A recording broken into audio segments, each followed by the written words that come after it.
يا نفس إن لم تظفري لا تجزعي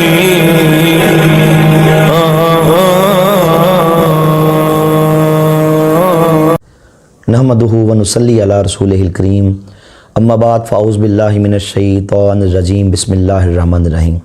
ناظرین محترم، میں ہوں عرفان محمود برق، جس نے مرزائیت کے فتنے پر لعنتیں بھیج کر الحمدللہ سچے دین اسلام کو قبول کر لیا۔ ناظرین، ایمان اللہ رب العزت کی بہت بڑی نعمت ہے، بہت بڑی دولت ہے۔ خاص اللہ رب العزت کے وہ بندے ہیں، وہ لوگ ہیں کہ جن کو اللہ رب العزت اس عظیم نعمت سے نوازتا ہے۔ اللہ کا کرم ہوا کہ اللہ نے مجھے بھی اس عظیم نعمت سے سرفراز کیا الحمدللہ کہ میں نے قادیانی گھرانے میں جنم لینے کے باوجود سچے دین اسلام کو قبول کر لیا۔ میرے چچا ہیں، سگے چچا ہیں، میں نے ان کو زندگی میں بہت سمجھایا، بارہا انہیں اسلام کی پریچنگ کی، ختم نبوت کے عقیدے سے آگاہ کیا کہ ہمارے پیارے آقا حضور تاجدار ختم نبوت صلی اللہ علیہ وسلم کے بعد کوئی نبی یا کوئی رسول پیدا نہیں ہو سکتا۔ ان کو اس عقیدے کے بارے میں اویئرنیس دی، اور کئی بار میں نے قادیانیوں کی کتابوں سے ان کے اصل چہرہ ان کے سامنے پیش کیا کہ جس کو نعوذ باللہ مرزا غلام احمد قادیانی، جو انگریزوں کا خود کاشتہ پودا تھا، جس کو آپ اللہ کا نبی کہتے ہیں، اللہ کا رسول کہتے ہیں، نعوذ باللہ امام مہدی کہتے ہیں، مسیح موعود کہتے ہیں، وہ تو ایک شریف انسان کہلانے کا بھی حقدار نہیں تھا کہ جا کے نعوذ باللہ اسے نبی و رسول کہا جائے۔ بہت سمجھایا، لیکن وہ میرے جو انکل ہیں وہ ٹس سے مس نہیں ہوتے تھے۔ خیر، میں نے ایک بار ان کے سامنے میری گفتگو ہوئی تو میں نے ان سے کہا کہ مجھے بتائیں کہ اگر کوئی شخص اللہ رب العزت کے سچے نبی حضرت سیدنا عیسیٰ علیہ السلام کی شان میں گستاخی کرے، ان کو نعوذ باللہ گالی دے، تو میں نے کہا بتائیے آپ اس کے بارے میں کیا کہیں گے کہ عیسیٰ علیہ السلام کو، اللہ کے نبی اور رسول کو گالی دینے والا یہ مسلمان ہے کہ بدترین کافر ہے؟ انہوں نے کہا جی بدترین کافر ہے، یہ تو کفر ہے، جو اللہ کے نبی عیسیٰ علیہ السلام کی شان میں گستاخی کرے یہ تو مسلمان ہی نہیں ہے۔ پھر میں نے کہا ہاں، بلکہ اگلی بات یہ ہے کہ یہ مرزا قادیانی نے خود، اس کی کتاب ہے ملفوظات، جلد نمبر 3 میرے پاس ہے، اس کے اندر اس نے یہ بھی کہا کہ جو شخص کسی نبی کی شان میں گستاخی کرے یہ حلالی نہیں ہے، یہ حرامی ہے۔ اس نے اس طرح سخت الفاظ استعمال کیے کسی بھی نبی کی شان میں گستاخی کرنے والے کے بارے میں۔ میں نے کہا کہ میرے پاس یہ کتاب تھی، یہ بھی میں آپ کے سامنے پیش کرتا ہوں، اس کا نام ہے روحانی خزائن، مرزا غلام احمد قادیانی کی تصنیفات کا یہ مجموعہ ہے۔ اس کے 23 والیومز پرنٹ ہو چکے ہیں، یہ اس کا والیوم نمبر 11 ہے، جلد نمبر 11۔ یہ میں نے کہا مجھے بتائیے یہ بک آپ کی ہے؟ انہوں نے کہا جی بالکل یہ بک میری ہے۔ میں نے بک کا اندر والا پیج کھولا، یہاں پہ پبلشڈ بائی نظارت اشاعت ربوہ پاکستان یہ لکھا۔ میں نے کہا مجھے بتائیے آپ نے پرنٹ کی؟ انہوں نے کہا ہاں۔ نیچے لکھا ہوا ہے پرنٹڈ بائی ضیاء الاسلام پریس ربوہ، اور آگے یہ بک کا نمبر بھی ہے، ISBN نمبر بھی بک کا لکھا ہوا ہے۔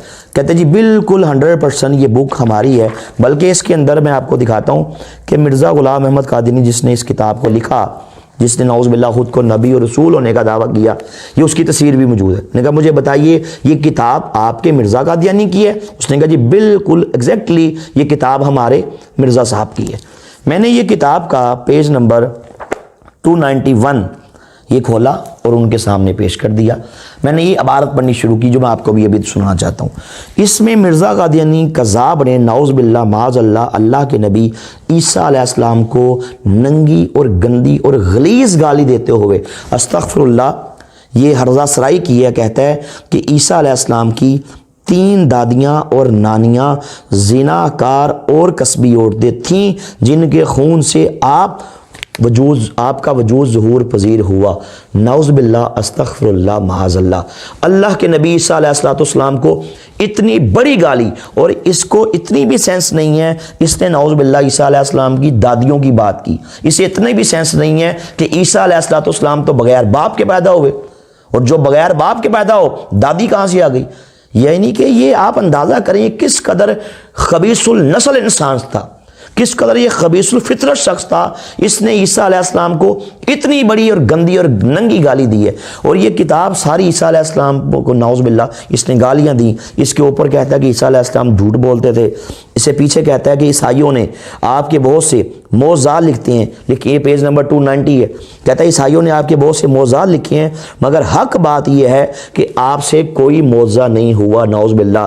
مجھے بتائیے کہ قرآن پاک حق ہے، اللہ رب العزت نے اپنی کتاب کے اندر عیسیٰ علیہ السلام کے معجزات کو بیان کیا، مردوں کو زندہ کرنا، کوڑ کے مریضوں کو صحیح کرنا، جو لوگ گھروں میں کھا پی کے آتے تھے ان کو بتانا، مٹی کے پرندے میں پھونکنا اور اس نے اڑ کے چلے جانا، یہ عیسیٰ علیہ السلام کے معجزات تھے جو اللہ تعالیٰ نے قرآن پاک کے اندر بیان کیے۔ اور قرآن تو حق کتاب ہے، اس نے کہا حق بات یہ ہے کہ نعوذ باللہ آپ سے کوئی معجزہ نہیں ہوا، استغفر اللہ۔ میں نے کہا یہ دیکھیں جی عیسیٰ علیہ السلام کو گالیاں دی ہیں، اس نے کہا جی دکھاؤ کتاب، کتاب پکڑی، یوں کھولا، پیچھے سے دیکھا، پھر مرزا قادینی کی تصویر کو دیکھا، پھر کتاب کو یوں کر کے رکھا اور ایک جملہ بولا جس سے میرا دل جل کے کباب ہو گیا، دل جل اٹھا۔ اس نے کہا کہ نعوذ باللہ معاذ اللہ، ہمارے مرزا صاحب نے جو کہا ہے حق کہا ہے، سچ کہا ہے، استغفر اللہ، نعوذ باللہ۔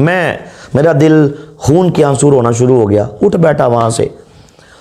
اللہ کی قسم کھائے کہتا ہوں، میری آنٹی جو اب تک قادیانی ہیں اس بات کی گواہ ہیں کہ میرے چچا شبیر احمد کا عبرتناک انجام کیا ہوا۔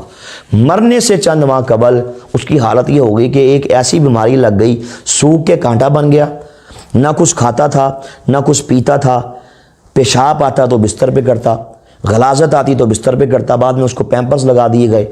اس کے روم سے اس قدر بدبو، تعفن کے بھبوکے اٹھتے تھے کہ ایک لمحے کے لیے بھی اس کے کمرے میں اس کے پاس نہیں بیٹھا جا سکتا تھا۔ اس کے منہ سے تو پوری زندگی بڑی سخت قسم کی بیڈ سمیل آتی رہی، بڑی بدبو آتی رہی، لیکن اس کے مرنے سے چند دن پہلے جو وہاں پہ حالت تھی وہ ناقابل بیان ہے کہ کس قدر بدبو کے طوفان اٹھتے تھے۔ اور مرنے سے اچھا کبھی ہنستا، کبھی روتا، کبھی چیختا، کبھی چلاتا، جو اس کے پاس آتا اس کو گالیاں دیتا، اور گالیاں بھی جو مرزا قادینی کذاب نے نعوذ باللہ اللہ رسول کو دی ہیں، ننگی اور گندی اور بڑی بڑی گالیاں وہ نعوذ باللہ اس کو دیتا جو اس کے سامنے آتا تھا۔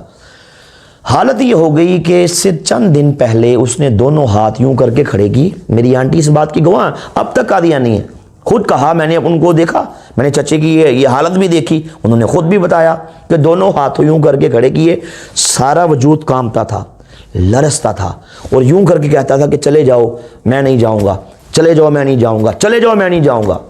اس کو اللہ کے فرشتے ڈرونی شکلوں میں نظر آتے تھے۔ آخر کار یہی حالت، گالیاں بکتے بکتے وہ جہنم واصل ہو گیا۔ تو ناظرین یہ قادیانیوں کا عبرتناک انجام ہوتا ہے، کیونکہ یہ معاملہ ہے اللہ کے نبی کی عزت کا، یہ معاملہ ہے اللہ کے نبی کی ختم نبوت کا، یہ معاملہ ہے اللہ کی کتاب اللہ کا، یہ معاملہ ہے حدیث رسول کا، یہ معاملہ ہے اسلام کی غیرت کا، اسلام کی حمیت کا، اسلام کی عزت کا، اسلام کی ناموس کا، سرور کائنات کی عزت و ناموس کا۔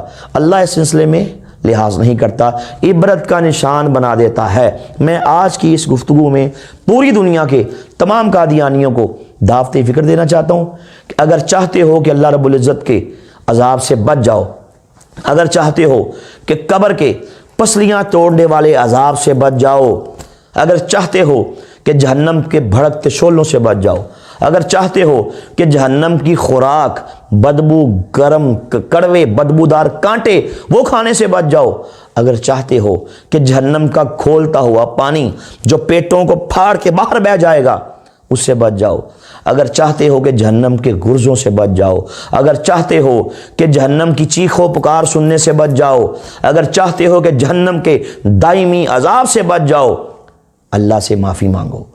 مرزا غلام احمد قادیانی کذاب جو انگریزوں کا خود کاشتہ پودا تھا، اس پہ لعنتیں بیچ کے کملی والے سرور کائنات صلی اللہ علیہ وسلم پہ ایمان لے آؤ، سچے اور پکے دل سے مرزیت کو اپنے دل سے، اپنے من سے نکال دو، تب کلمہ پڑھو، فائدہ ہوگا۔ مرزیت کے کفر کو من سے نکال دو، تب نماز پڑھو، فائدہ ہوگا۔ مرزیت کے کفر کو اپنے رگ و ریشے سے نکال دور پھینکو، تب روزے رکھو فائدہ ہوگا، مگر نہ کوئی فائدہ نہیں ہے، جو مرضی کر لو، سب ڈھونگ ہے، سب منافقت ہے، سب ڈرامے بازی ہے۔